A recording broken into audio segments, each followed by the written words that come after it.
Hello everyone and welcome to Digimon Stories Cyber Sleuth. Last time we got a little bit farther than this. By a little bit I mean one fight farther than this.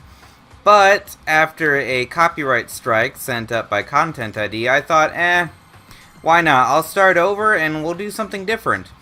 While I was waiting the full 30 days for the strike to not count towards my channel anymore, I played farther in the game and realized that this game is very, very, very, very, very Pokemon-y.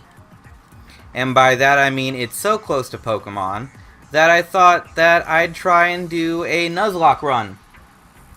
I haven't found any other Digimon Nuzlocke runs around, so I thought I'd try something that no one else seems to have. So I went back, started over at the beginning, where we would choose our starting Digimon. Now, last time, I started with Hagurumon. But, that doesn't mean we're going to start with it this time. What I have here in my hand is a D3 from my D&D dice, and I'm going to roll it. One is going to be the excessively adorable animal type, which is Terriermon. The two will be the possibly fragrant plant type, who is Palmon. And number 3 will be Hagurumon. So I'm just going to roll this here. It's a 1. So I'm going to be taking Terriermon. Yes, I want Terriermon.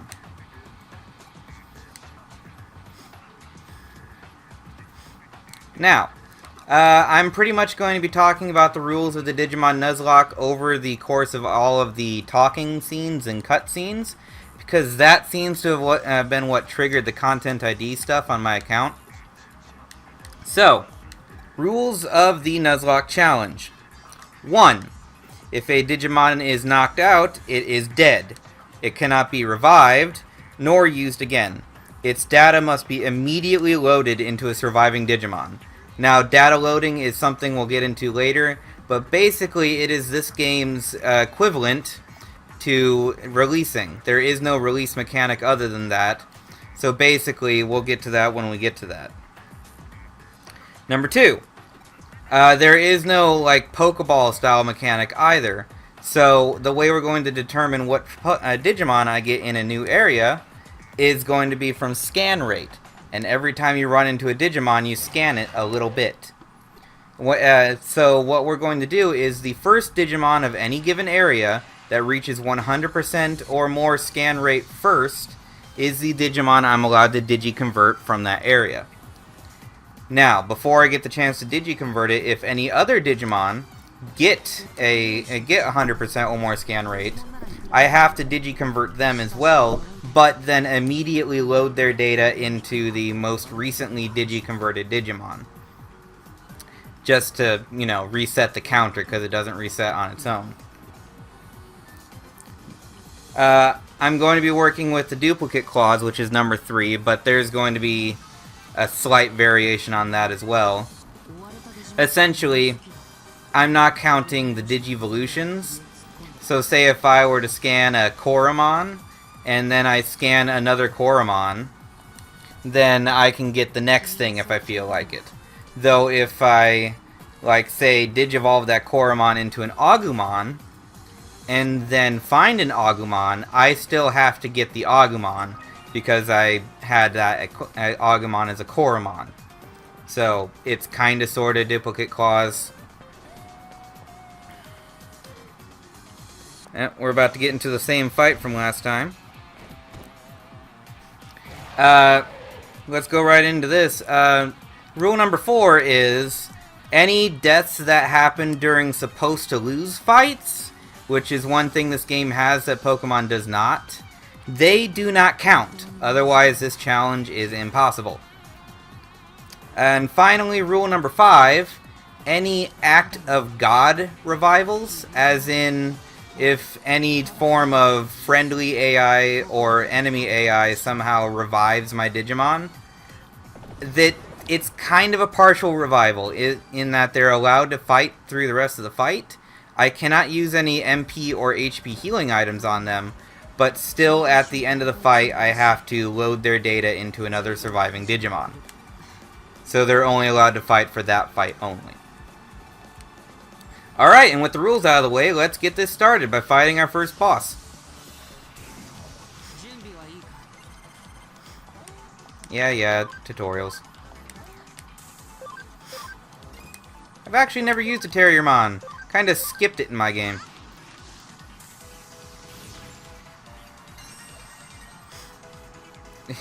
Attack up.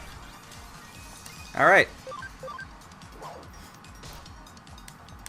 You know, feel free to hit him, Machine Dramon. I mean... yeah.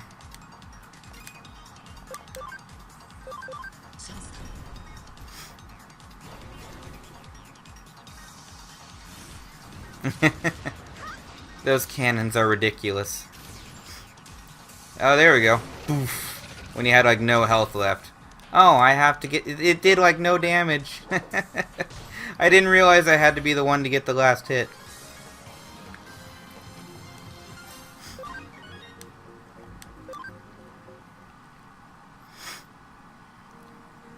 Alright, so we got our Terriermon. This is actually my second attempt at recording this Nuzlocke run. I recorded some of it a couple days ago, but with the intent of cutting out all the talking scenes. And when I tried to go and do that in post, it seriously looked just terrible. So what I'm going to do instead is keep these in, but just kind of hammer through them, hoping to avoid Content ID match. But until then, the Nuzlocke begins pretty much now. Come on, come on. Yes, yes. I've read all this before. If you want the story, feel free to pause. But this isn't going to be one of those runs that divulges the story and whatnot. I'm just going to be hammering through these scenes.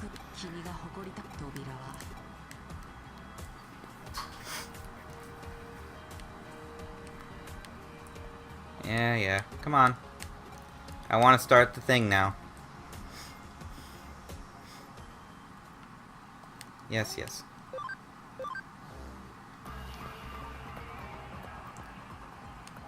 Ah, for heaven. I gotta go back and do more story stuff. The opening to this game has seriously a whole lot of story stuff, but I mean, it's a JRPG, it's what it does. So, anyway. The cutscenes in this game do look really nice.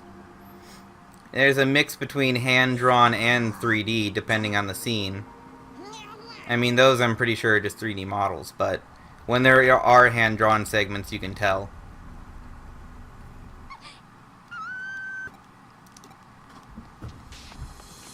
I actually can't, like, press a button to skip through any cutscenes either.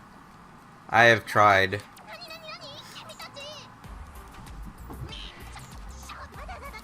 But yes, our, I guess we can call her rival?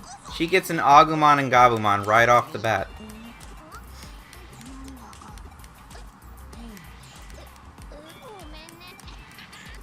Which is pretty neat, I guess. And they ran away.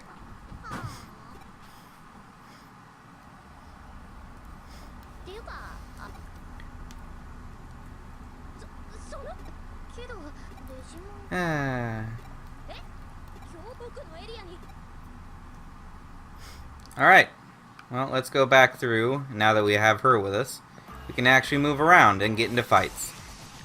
Oh, look at that, a pair of Koromon. At this rate, I might actually end up getting a Koromon. Terrier Tornado to all foes. Okay, handy. Yeah! Though I wish I had Bunny Blast. Bunny Blast was adorable. Yes.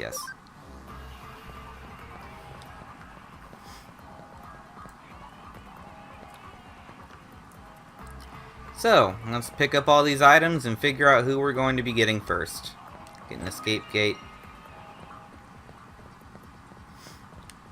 HP capsule.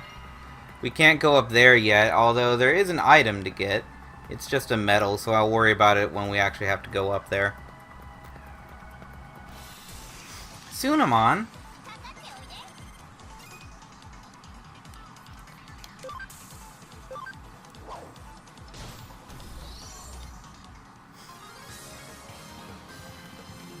Oh yes, I actually forgot about, like, part of rule... Well, I guess we'll call it Rule 6, but it should have been earlier. I have to nickname all of my Digimon, which you can actually do from anywhere. Settings, click on Terriermon. What am I going to name Terriermon? But yes, every Nuzlocke you have to nickname all of your Pokemon, Digimon, whatever. So... I know. It's kind of silly, but whatever. Fun Bun. Hehe. It's cute. So now we have Fun Bun with us.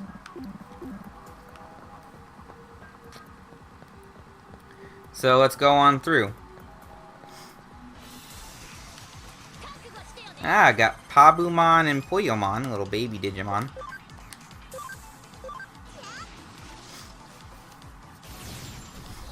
And that Pabumon actually could take a hit better than a Koromon.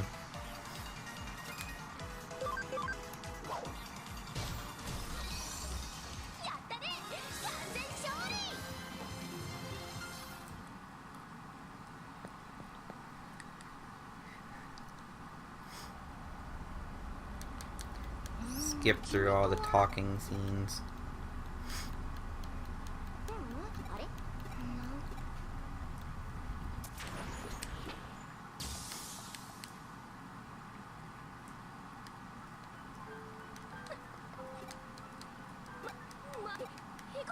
Come on.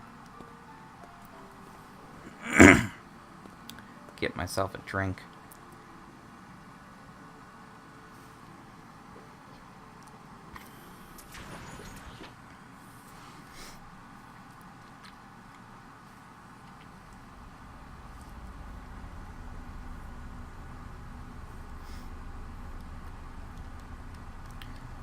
I probably still will be editing some of this out just because this is going to be taking up way too much time out of the episodes.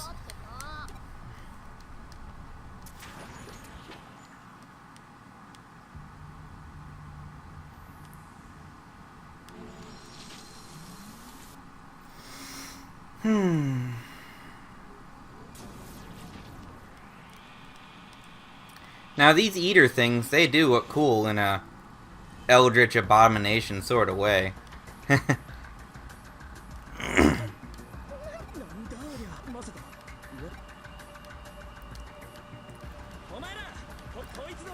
Now we do have to fight this thing pretty much right off the bat.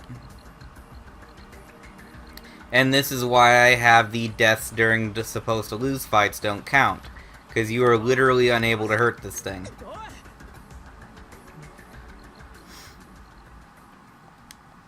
Come on. Yay, Gabumon and Agumon showed back up.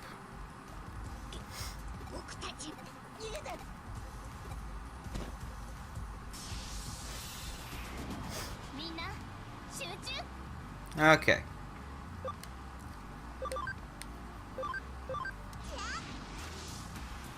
Yeah, see, I can't hurt the eater at all.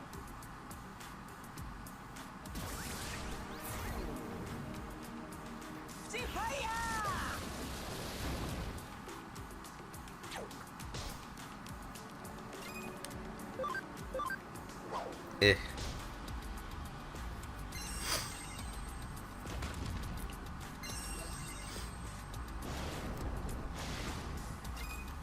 Come on, do the trigger that ends the fight. There we go. See, even on supposed to lose fights, that is random. So, like, he can do other stuff, but unless he does a road terminal, that fight doesn't end.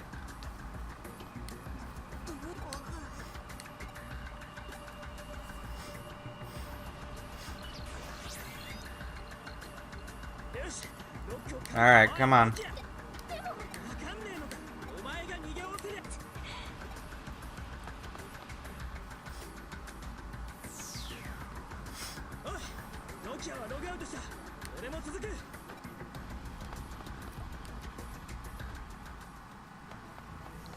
Oh no!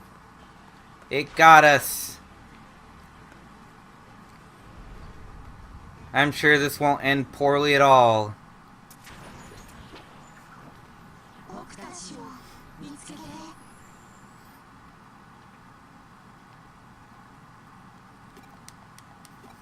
Come on. There we go, we can log out.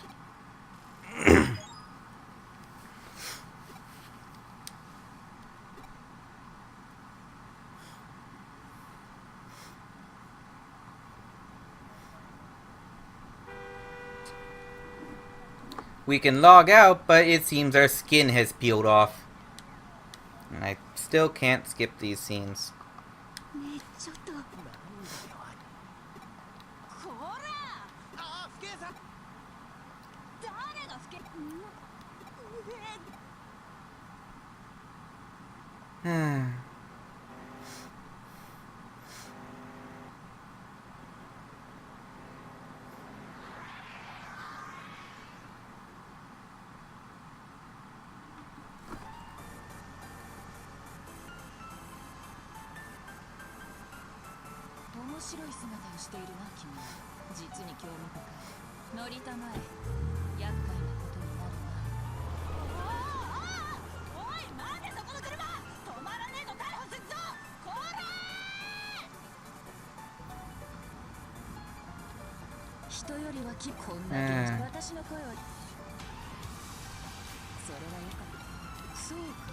This game does have pretty good graphics for an updated PlayStation Vita game.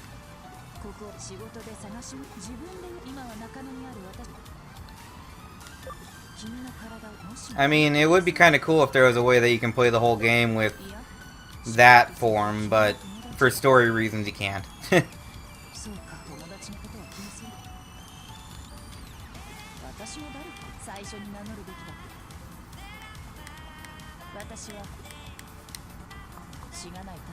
A detective, my ass. She always seems to know way too much for any given situation. I mean, she just randomly showed up when that happened. Yeah. And yeah, as you can see, I'm a fair bit farther into the game on my main save.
These scenes go on way too long, I will admit. Even when I hammer through them, it's taking several minutes to get through these talking scenes. But they do kind of slow down a bit later in the game. It's just got a lot to establish here at the very beginning.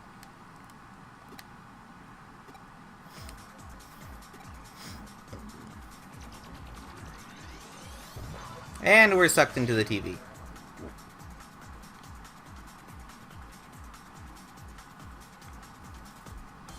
And pulled into this, frankly, really cool looking area.